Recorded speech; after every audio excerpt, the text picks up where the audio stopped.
بسم الله الرحمن الرحيم الحمد لله رب العالمين والعاقبة للمتقين والصلاة والسلام على سيد الأنبياء والمرسلين وعلى آله وأصحابه أجمعين. أما بعد فأعوذ بالله من الشيطان الرجيم. بسم الله الرحمن الرحيم.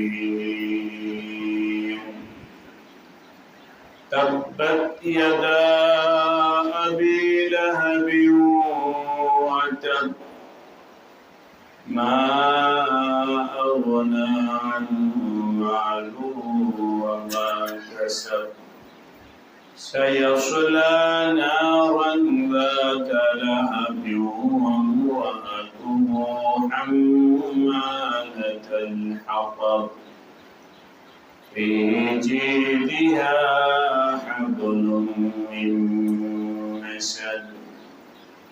آمنت بالله صدق الله مولانا العظيم. الله शरीयतपुर नरिया नौपाड़ा अब्दुल लतीफ हालदार बाड़ी जामे मस्जिदे उपस्थित हजरात उलामाए केराम এবং মসজিদের পার্শ্ববর্তী বাড়িতে অবস্থিত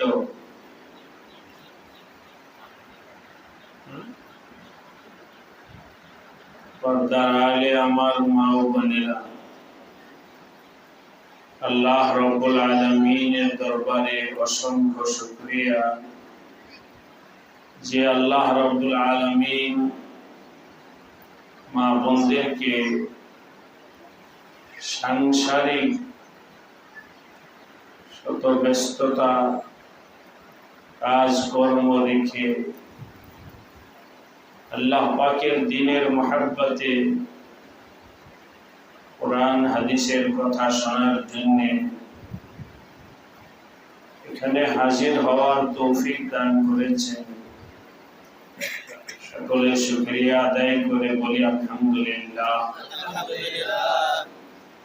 হে আমার মা ও বোনেরা, আল্লাহ সুবহানাহু ওয়া তাআলা আমাদেরকে কিছু সময় দুনিয়াতে থাকার জন্য পাঠাইছে। এই দুনিয়াতে কেউই স্থায়ীভাবে থাকার জন্য আসি নাই, আর হাজারো চেষ্টা করলেও কেউ স্থায়ীভাবে থাকতে পারবো না। সবাইকেই দুনিয়া থেকে বিদায় নিতে হবে। পবিত্র কোরআনে কারিমে আসছে, আল্লাহ পাক বলেন, ইযা জাআ আজালুহুম লা ইস্তাখিরুনা সাআতান ওয়া লা ইস্তাকদিমুন।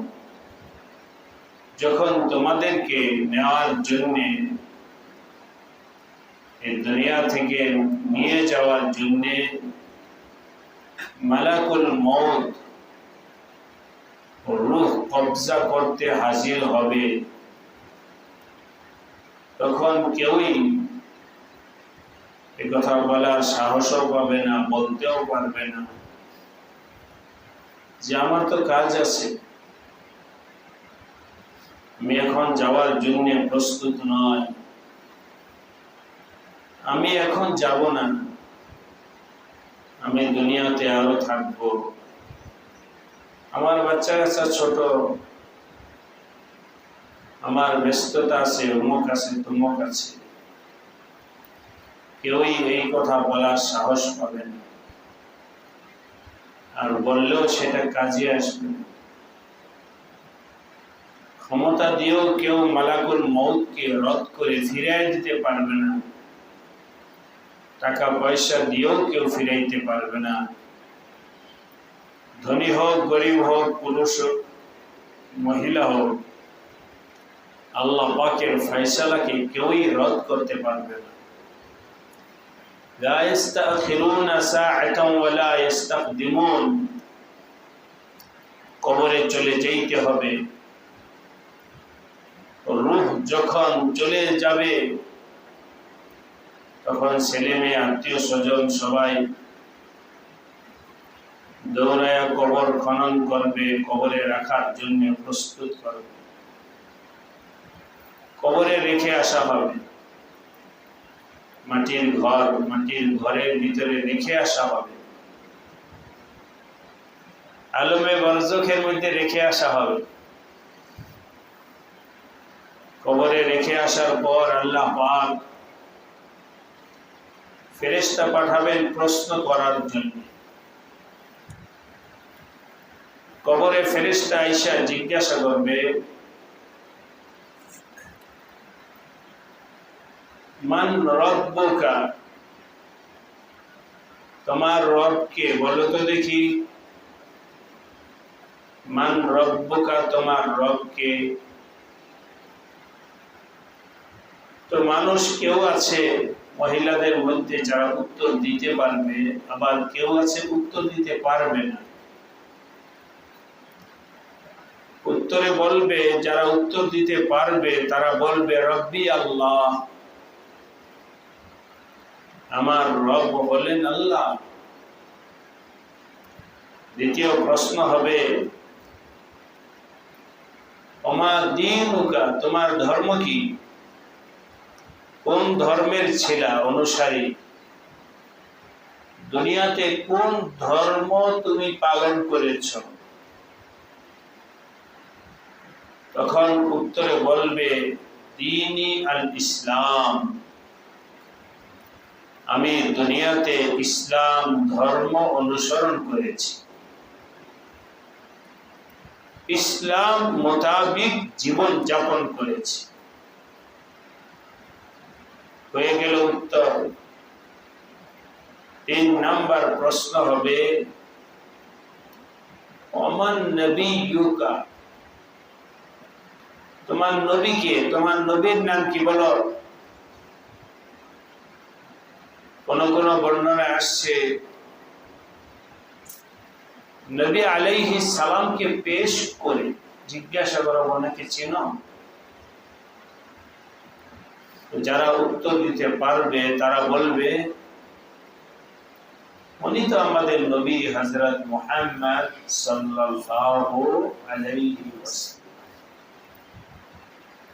এই 3টা প্রশ্নের যদি কেউ উত্তর দিতে পারে তো আল্লাহ রাব্বুল আলামিন তার জন্য কবরকে জান্নাতের বাগান বানায় দেন। আল কবরু রাউযাতুম মিন রিয়াজিল জান্নাতি, কবরের মধ্যে আল্লাহ পাক জান্নাতের সব ফ্যাসিলিটি, সব নিয়ামত, সব আরাম আয়েশ সবকিছু আল্লাহ ব্যবস্থা করে। এই মহিলা শান্তিতে কবরে থাকবে। ছেলে মেয়ে, মা বাবা রেখে যে দুনিয়া থেকে গেছে ওইটা তার স্মরণ করার দরকার হবে না, কোনো কিচ্ছু লাগবে। সে অনেক অনেক সুখে থাকবে, এমন সুখে থাকবে মালা আইনুর রাআত ওয়ালা উযনুন সামিআত ওয়ালা খাতারা আলা কলবি বাশার। এর বিপরীত আরেকজন মহিলাকে আল্লাহ জিজ্ঞাসা করবেন, মান রব্বুকা, তোমার রব কে। সে উত্তরে বলবে, হা হা লা আদরি, আমি বলতে পারি না আমার রব কে। দ্বিতীয় নম্বর জিজ্ঞাসা করা হবে, আমার দিন, তুমি কোন ধর্মের অনুসারী ছিলা দুনিয়াতে বলো। উত্তর দিতে পারবে না। বলবে হা হা লা আদরি, এর উত্তর আমি দিতে পারি না। নবীজি সম্পর্কে যখন জিজ্ঞাসা করা হবে তখন উত্তরে বলবে আমি চিনি না, ওনাকে আমি দেখি না, ওনার সম্পর্কে আমার জানা নাই। যখন তিনটা প্রশ্নের উত্তর দিতে পারবে না তখন ওই ব্যক্তির জন্য, পুরুষ হোক মহিলা হোক, তার জন্য কবর অনেক কষ্টের জায়গা। কবরের মধ্যে আগুনের বিছানায় না বিছানা হবে। হাদিসে আসছে আল্লাহ পাক বলবেন কাযাবা আবদি, আমার বান্দা আলমে বারজাখে কবরের জিন্দেগিতে পরীক্ষায় ফেল করেছে, সুতরাং তার শাস্তি হিসাবে কাযাবা আবদি ফাফরিশু লাহু মিনান নার, জাহান্নাম থেকে আগুনের বিছানা আইনা তার কবরে বিছায়া দাও। ওই আগুনের মধ্যে শোয়ানো হবে। ওয়ালবিসুহু মিনান নারি, জাহান্নামের আগুনের পোশাক আইনা তার গায়ের মধ্যে পরানো হবে। আফতাহু লাহু বাবাম মিনান নার, এবং বলা হবে জাহান্নামের দরজাগুলো তার জন্য খুলে রাখো। এভাবে এই কবরটা হয়ে যাবে জাহান্নামের একটা গর্ত। আল কবরু রাউযাতুম মিন রিয়াজিল জান্নাতি আও হাফরাতুম মিন হুফারিন নার, কবরটা জাহান্নামের গর্তে পরিণত হয়ে যাবে। আগুনের মধ্যে জ্বলবে, পড়বে,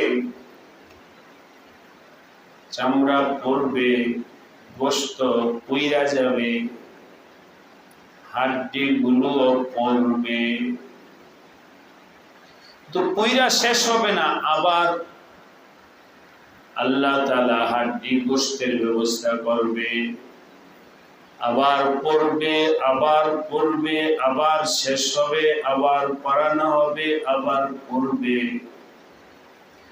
চিৎকার পারবে, চিৎকার কেউ শুনবে না, ছেলে মেয়ে আত্মীয় স্বজন কেউই তাকে সান্ত্বনার জন্য কাউকে পাবে না। আমার মা বোনেরা এখানে যারা আছেন তাদেরকে জিজ্ঞাসা করি, কবরের প্রশ্নের জবাব ঠিক করছো কিনা বলো। কবরে তো সবার যাওয়া লাগবে, কিন্তু উত্তর শিখেছো কিনা বলো। হুজুর আমি পারি। মান রব্বুকা, রব্বি আল্লাহ, মা দীনুকা, দীনি আল ইসলাম, মান নবিয়ুকা, মুহাম্মাদুন সাল্লাল্লাহু আলাইহি ওয়াসাল্লাম নবিয়ুনা। এই উত্তর আমি মুখস্থ করছি, উত্তর শিখছি। আমি বলবো হে আমার মায়েরা বোনেরা, মুখস্থ করলেই যে তুমি পারবা তা কিন্তু নয়। স্কুল কলেজ ইউনিভার্সিটিতে ছেলে মেয়েরা মুখস্থ কইরা যায় পরীক্ষা দেওয়ার জন্য, কিন্তু হলে গিয়া ভুলা যায়, আর লিখতে পারে না, স্মরণে নাই, অথচ কইরা গেছে, মুখস্থ কইরা গেছে কিন্তু স্মরণে নাই। কবরের উত্তরগুলো মুখস্থ কইরা গেলে হবে না, বরং কবরের উত্তর দেওয়ার জন্য জীবনটাকে আল্লাহ পাকের হুকুম অনুযায়ী চালাইতে হবে। যেই মহিলা গুরুত্ব সহকারে 5 ওয়াক্ত নামাজ পড়ে, নামাজ কাজা করে না, ওই মহিলা কবরের মধ্যে উত্তর দিতে পারবে। যেই মহিলা পর্দা করে পর পুরুষের সাথে দেখা সাক্ষাৎ করে না, খেতে খামারে যায় না, বাজারে যায় না, পর্দা পুশিদা করে, পর্দা পুশিদার মধ্যে থাইকা কাজকর্ম করে, বাড়ির চতুর্পাশে বেড়া দেওয়া আছে, নিজেদের ঘরের উঠানের মধ্যে ধান আরো ফসলাদি যা আছে কাজ ঘরের উঠানে করে, পর পুরুষ তার শরীর দেখে না, ওই মহিলা কবরের প্রশ্নের উত্তর দিতে পারবে।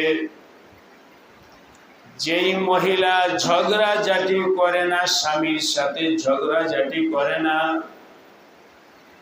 শুধু স্বামী নয়, শ্বশুর শাশুড়ি আত্মীয় স্বজন পাড়া প্রতিবেশীদের সাথে ঝগড়াঝাটি করে না, ওই মহিলা প্রশ্নের উত্তর দিতে পারবে।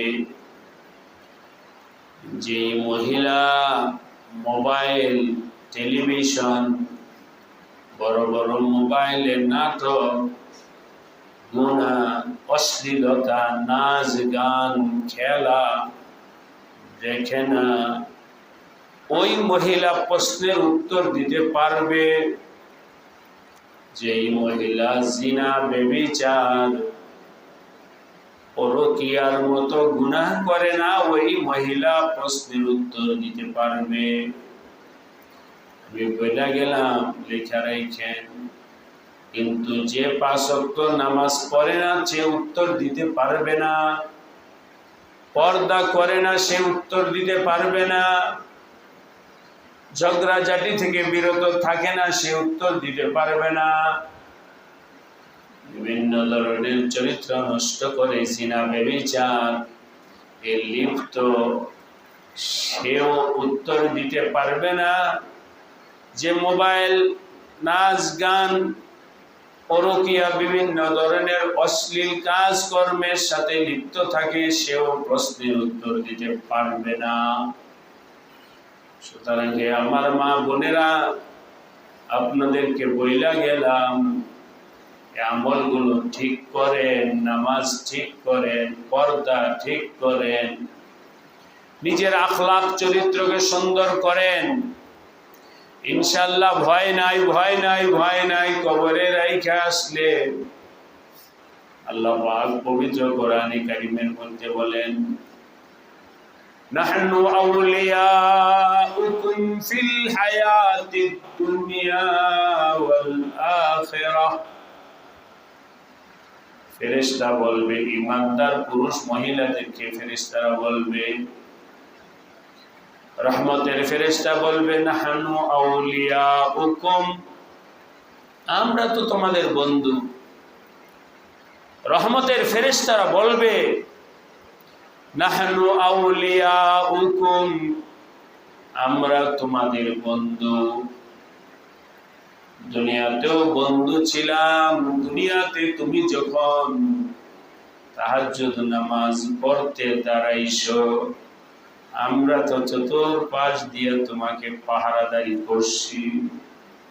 তুমি যখন কোরআনে কারিমের তেলাওয়াত করতে বসছো, তোমার উপর যেন শয়তান আক্রমণ করতে না পারে, আমরা তো রহমতের ফেরেশতা চতুর্পাশ দিয়ে তোমাকে বেষ্টন করেছিলাম। নাহনু আউলিয়াউকুম ফিল হায়াতিদ দুনিয়া, দুনিয়াতে তুমি যেখানে গেছো তোমার পাহারাদার হিসাবে আমরা তোমার সাথে ছিলাম। আজ তোমাকে কবরে রাইখা যাওয়া হচ্ছে, ভয় পাইও না, লা খাউফুন আলাইহিম ওয়ালা হুম ইয়াহজানুন, ভয় পাইও না, আজকে তো আমরা তোমার সাথে আছি। রহমতের ফেরেশতা কবরের সাথে থাকবে, হাসরের সাথে থাকবে, দুনিয়াতে সাথে থাকবে। যদি এই আমলগুলো করতে পারো, নামাজ গুরুত্ব সহকারে 5 ওয়াক্ত নামাজ,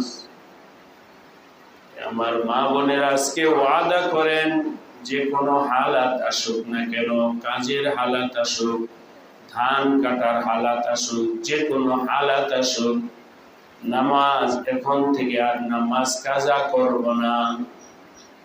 5 ওয়াক্ত নামাজ পড়ার জন্য সিদ্ধান্ত নিয়ে নাও, নিয়ত করো, নামাজ কাজা করব না, পর্দা করব, আল্লাহর হুকুম অনুযায়ী আমি চলবো। আল্লাহ পাকের হুকুম অনুযায়ী চলতে গিয়ে যদি কেউ আমাকে বকা দেয়, গালি দেয়, ভর্ৎসনা করে, ও যদি আমাকে চাপ প্রয়োগ করে, তারপরেও আমি আল্লাহ পাকের হুকুম ছাড়ব না। ঝগড়াঝাটির মধ্যে লিপ্ত হব না, কোনোভাবেই হারাম কাজের মধ্যে আমি জড়াবো না। নিজের নিয়তকে মজবুত করো, নিজের চেষ্টাকে মজবুত করো। নিয়ত এবং চেষ্টাকে যদি কেউ মজবুত করে, আল্লাহ পাকে তোমার জন্য আমলকে সহজ কইরা দিবেন। পবিত্র কোরআনে কারিমে আল্লাহ পাকের ওয়াদা আছে, والذين جاهدوا فينا لنهدينهم سبلنا وإن الله لمع المحسنين। যারা আল্লাহকে পাওয়ার জন্য নিজের জীবনকে সুন্দর বানানোর জন্য চেষ্টা করবে, কষ্ট করবে, মুজাহাদা করবে, বকা শুনবে, ভর্ৎসনা শুনবে, হাজারো ব্যস্ততার মধ্যেও চট করে গিয়া নামাজ পড়ে আসে, হাজারো সমস্যা থাকা সত্ত্বেও আল্লাহ পাকের হুকুমের খেলাফ করে না, আল্লাহ পাক বলেন ওই পুরুষ মহিলার জন্য আমি আমার দ্বীনের আমলকে সহজ কইরা দিব। সে আমল করতে ঠিকই পারবে। এই জন্য আমার মা বোনেরা যা বললাম, পাক্কা ইরাদা করেন, চেষ্টা মুজাহাদা মেহনত করেন, আর নামাজ কাজা করব না, কোন ধরনের শিরক বেদাতের মধ্যে লিপ্ত হব না, বেপরদা হব না। আল্লাহ আমাদের মা বোনদের সবাইকে আল্লাহ পাকের হুকুমের উপরে চলার তৌফিক দান করেন। নিজে আল্লাহর হুকুমের উপরে চলব, নিজের স্বামী, নিজের ছেলে মেয়ে, তাদেরকেও আল্লাহর হুকুমের উপরে চালানোর জন্য চেষ্টা করব। স্বামী যদি বেনামাজি হয়, স্বামীকে বুঝাবো নামাজ তোমার পড়াই লাগবে, নতুবা তোমার উপার্জন আমি খাবো না। ভয় দেখানোর জন্য বলবেন নামাজ না পড়লে তোমার সংসারে আমি থাকবো না। তুমি যদি নামাজ না পড়ো, তোমার সংসারে তোমার উপার্জন খাবো না। তুমি নামাজ না পড়লে তোমার সংসারে থাকা আমার পক্ষে সম্ভব হবে না। এভাবে নরম গরম সবভাবে স্বামীকে বুঝাও, ছেলে মেয়েকে বুঝাও, নামাজ না পড়লে ঘরে রান্না করব না, খানা খাইতে পারবে না। ছেলে মেয়েকে বুঝাও, স্বামীকে পরিবর্তন করো, ছেলে মেয়েকে পরিবর্তন করো, ঘরের সবাইকে নামাজি বানাও। এর উল্টা স্বামীর মতো বেনামাজি হইও না, স্বামীর মতো নাফরমান হইয়া যাইও না।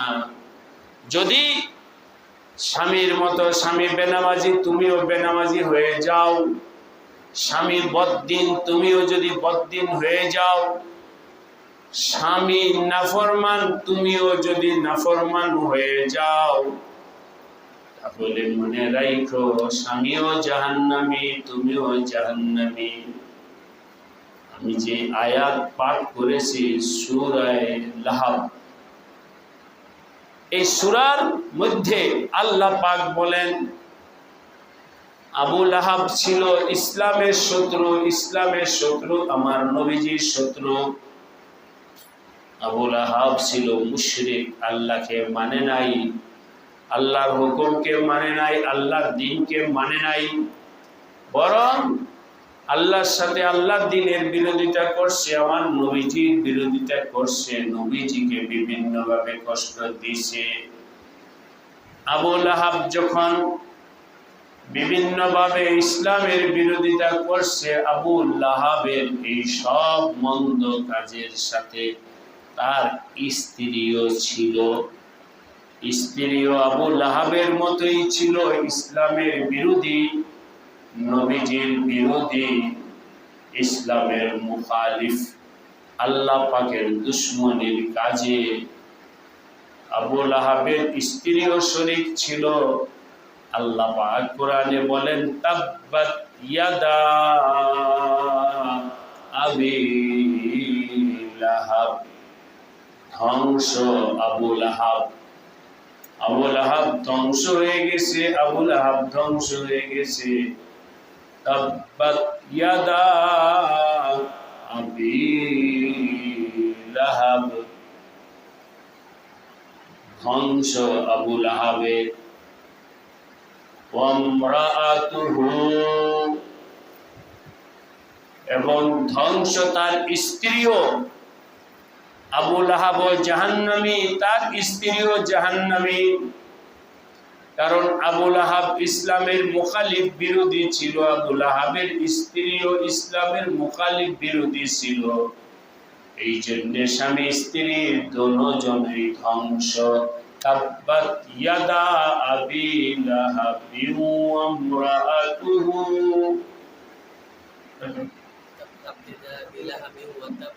ওয়াতাব মা আগনা আনহু মালুহু ওয়া মা কাসাব।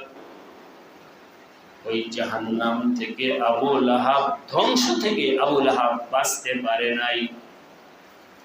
তার সম্পদ দিয়ে, অনেক সম্পদের মালিক ছিল, সম্পদ দিয়ে বাঁচতে পারে নাই,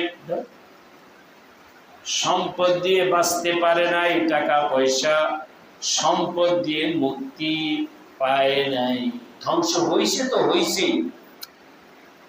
মা আগনা আনহু মালুহু, তার মাল ধন সম্পদ কোন কাজে আসে নাই।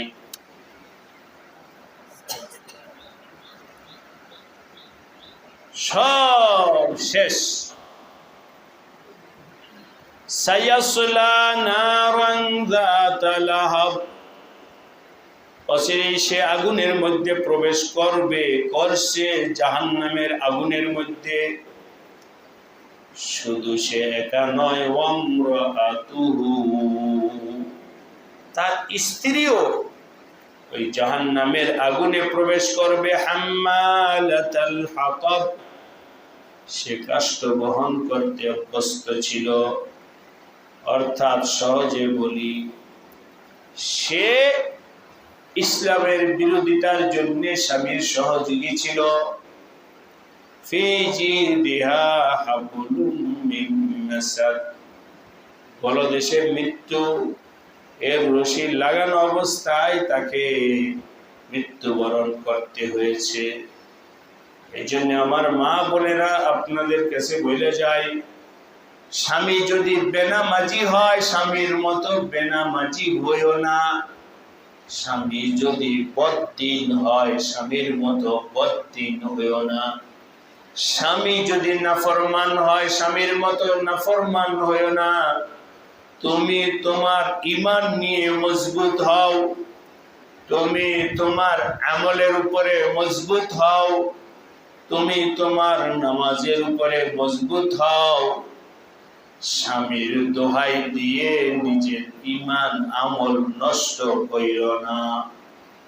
হ্যাঁ, স্বামীকে ঠিক করতে পারলে ভালো, স্বামীকে যদি ঠিক করতে নাই পারো, কমপক্ষে নিজে মজবুত হও। স্বামীকে যদি পরিবর্তন করতে নাই পারো, নিজে মজবুত হও। আমি আমার আল্লাহর হুকুম অনুযায়ী চলবো, আমি আমার আল্লাহর দ্বীনের উপরে চলবো, আমি আমার নবীজির আদর্শের উপরে চলবো। নাফরমানি কইরা জাহান্নামের আগুনে আমি যাইতে চাই না। যত কষ্টই হোক না কেন, আমি আমার আমলের উপরে চল। এভাবে চলা শুরু করো। হে আমার মা বোনেরা, যারা অল্প বয়সের আছে, যুবতী আছে, তাদেরকে বলবো, এই যৌবনকাল থাকবে না, খতম হবে। যারা বার্ধক্য বয়সে আছে তাদেরকেও বলবো এই দুনিয়ার জীবন থাকবে না, খতম হবে। ইগতানিম খামসান ক্বাবলা খামসিন শাবাবাকা ক্বাবলা হারামিক। যৌবনকালকে কাজে লাগাও বার্ধক্য আসার আগে। ওয়াসিহহাতাকা ক্বাবলা মারাজিক। অসুস্থ হওয়ার আগে সুস্থ অবস্থায় আমল করো। ওয়া ফারাগাকা ক্বাবলা শুগলিক। সুযোগ থাকতে সুযোগ কাজে লাগাও, ব্যস্ত হয়ে যাওয়ার আগে। ওয়া হায়াতাকা ক্বাবলা মাউতিক। মৃত্যু আসার আগেই হায়াতকে কাজে লাগাও, হায়াতকে কাজে লাগাও। যৌবনকাল চলে গেলে আর ফিরে আসবে না। ব্যস্ততা চলে গেলে যখন পেরেশানি চলে আসবে তখন সেটাকে দূর করতে পারবে না। অসুস্থ হয়ে গেলে আমল করতে পারবে না। এই জন্য এই গনিমতগুলোকে, আল্লাহর দেওয়া গনিমতকে কাজে লাগাও। আমি দোয়া করব আমার মা বোনদেরকে, আল্লাহ আমার মা বোনদেরকে 5 ওয়াক্ত নামাজ পড়ার তৌফিক দান করেন, ওয়াদা করার তৌফিক দান করেন, জিনা ব্যভিচার থেকে বাইচা থাকার তৌফিক দান করেন, মোবাইল টেলিভিশন থেকে বিরত থাকার তৌফিক দান করেন। আরেকটা কাজ আছে, আর 2টা অন্যায় আছে যেগুলো মা বোনরা করে। একটা অন্যায় হলো সুদের সাথেও জড়ায় গেছে। মুরগি বিক্রি কইরা টাকা সুদে লাগায়, বকরি ছাগল বিক্রি কইরা সুদে টাকা লাগায়। সাবধান সাবধান, সুদের সাথে লেনদেন যেন না হয়, এগুলোর ব্যাপারে সতর্ক থাকবেন। শেষ কথা হলো নিজের ঈমান ঠিক রাখতে হবে। দরগা, মাজার, পীর, মুর্শিদ তারা কিন্তু আপনাকে সন্তান দিতে পারে না। কেউ কিন্তু আপনাকে সুস্থ করতে পারে না, কেউ কোনো রিজিক দিতে পারে না। ছেলে বিদেশে আছে, বিদেশে ছেলে বিপদে আছে, কোনো পীর ফকির কেউই আপনার ছেলেটাকে উদ্ধার করতে পারে না। বিপদ থেকে আল্লাহ বাঁচাইতে পারেন, সন্তান আল্লাহ দিতে পারেন, মেয়ের বিবাহ হয় না আল্লাহ ব্যবস্থা করতে পারেন, অসুস্থকে আল্লাহ সুস্থ করতে পারেন। সাবধান, স্মরণে রাখো, অসুস্থ সন্তানকে পীর সাহেব সুস্থ করতে পারে না, দরগা মাজারওয়ালা সুস্থ করতে পারে না। তোমার ছেলে ভালো আছে না মন্দ আছে বিদেশে, এটা কিন্তু গণক ফকিরেরা কিছুই করতে পারে না। এই জন্য দরগা, পীর, মাজার, ফকির এদের কাছ থেকে নিজের ঈমানকে হেফাজত কইরো। সাবধান, দরগা, মাজার, পুরুষ এ সমস্ত জায়গায় যাইও না। সেখানে গেলে ঈমান নষ্ট হবে, আমল নষ্ট হবে। সেখানে গিয়া সেজদা কইরো না। সেজদা কিন্তু আল্লাহ ছাড়া অন্য কাউকে সেজদা করা যায় না। এই কথাগুলো বইলা গেলাম। আল্লাহ আমার মা বোনদের সবাইকে কথাগুলো মাইনা চলার তৌফিক দান করেন, শিরিক বেদাত থেকে বিরত থাকার তৌফিক দান করেন, কবিরা গুনাহ থেকে বাইচা থাকার তৌফিক দান করেন, 5 ওয়াক্ত নামাজ পর্দা করার তৌফিক দান করেন। মোটা মোটা কয়েকটা কাজ করলেই কিন্তু জান্নাত। এক হলো শিরক বেদাত থেকে বাইচা থাকা। শিরক বেদাত থেকে বাঁচার জন্য দরগা উরুসের মধ্যে না যাওয়া। 2 নম্বর কাজ হলো কবিরা গুনাহ থেকে বিরত থাকা। এর জন্য আপ্রাণ চেষ্টা কইরো, আপ্রাণ চেষ্টা কইরো। 3 নম্বর কাজ হলো আল্লাহর হুকুমগুলো পালন করা। ফজর পড়ো, যোহর পড়ো, আসর পড়ো, মাগরিব পড়ো, ইশার নামাজ পড়ো, 5 ওয়াক্ত নামাজ পড়ো, রমজানের রোজা রাখো, পর্দা করো। মোটা মোটা কাজ করলেই আল্লাহ কবরের সওয়ালগুলোকে সহজ কইরা দিবে। সবগুলো জিজ্ঞাসা করতে দেরি হবে, উত্তর দিতে দেরি হবে না। এইটাই হলো কবরের সওয়ালের জবাব রেডি করার আমলের কথা বলে দিলাম। এই কাজগুলো করলেই তোমার জবাব রেডি হয়ে যাবে। আর যদি এগুলো না করা হয় উত্তর দিতে পারবে না। তুমি যার মেয়েই হও না কেন, অমুক চৌধুরীর মেয়ে, হালদারের মেয়ে, খানের মেয়ে, অমুকের মেয়ে, তমুকের মেয়ে, অমুকের স্ত্রী, তমুকের স্ত্রী, এসব কোনো পরিচয় কাজে আসবে না। আমার নবীজি বলেন, আনকিজি নাফসাকা ইয়া ফাতিমাতা আনিন নার, হে ফাতেমা তুমি নবীর মেয়ে, এই কথা বইলেই বইসা থাইকো না। নবীর মেয়ে হইলেই যে কবরে শান্তি পাইবা এমন কথা নয়, বরং নিজের আমল নিজে করো। নবীর মেয়ে হওয়ার অহংকার কইর না, অমুক বংশের মেয়ে অহংকার কইর না, অমুকের স্ত্রী অহংকার কইর না, অমুকের মা অহংকার কইর না, অহংকারের মধ্যে লিপ্ত হইও না। নিজে সব সময় আমল করো, আমল করো। এই আমলগুলো করলে, নামাজ পড়লে, পর্দা করলে, হারাম থেকে বাঁচলে অটোমেটিক মনের ভেতরে তাওয়াজু আসবে, বিনয় আসবে, নম্রতা আসবে, চলাফেরার মধ্যে সবকিছুর মধ্যে আল্লাহ রহমত দিবেন, শান্তি দিবেন, আওলাদ ফরজুনদের মধ্যে বরকত আসবে, না খায়া থাইকেও শান্তি, মনে মনে শান্তি লাগবে। আর যদি আল্লাহর হুকুম না মানো, হাজারো খায়া, হাজারো কাপড় পইরেও অশান্তি, অশান্তি, অশান্তির মধ্যে জীবন যাপন করতে হবে। আল্লাহ এই এলাকার প্রত্যেকটা মা বোনকে এই কথাগুলো মাইনে চলার তৌফিক দান করে। মা বোনেরা ভুল কইরো না, ভুল কইরো না। যা বললাম কোরআন হাদিস থেকে বললাম, সন্দেহ নাই, সন্দেহ নাই, এই কথাগুলোর মধ্যেই আমার আল্লাহ জান্নাত রেখেছেন। আমল সে জিंदगी बनती है, जन्नत भी जहन्नम में, ये खाक अपनी फितरत में ना नारी है ना नूरी। আল্লাহ মাটি দ্বারায় বানাইছেন, তুমি আমল দ্বারায় নিজের জীবনকে স্বর্ণে পরিণত করতে পারো। আল্লাহ রহম করেন, করম করেন, ইহসান করেন, আজকের মজলিসকে কবুল করে নেন।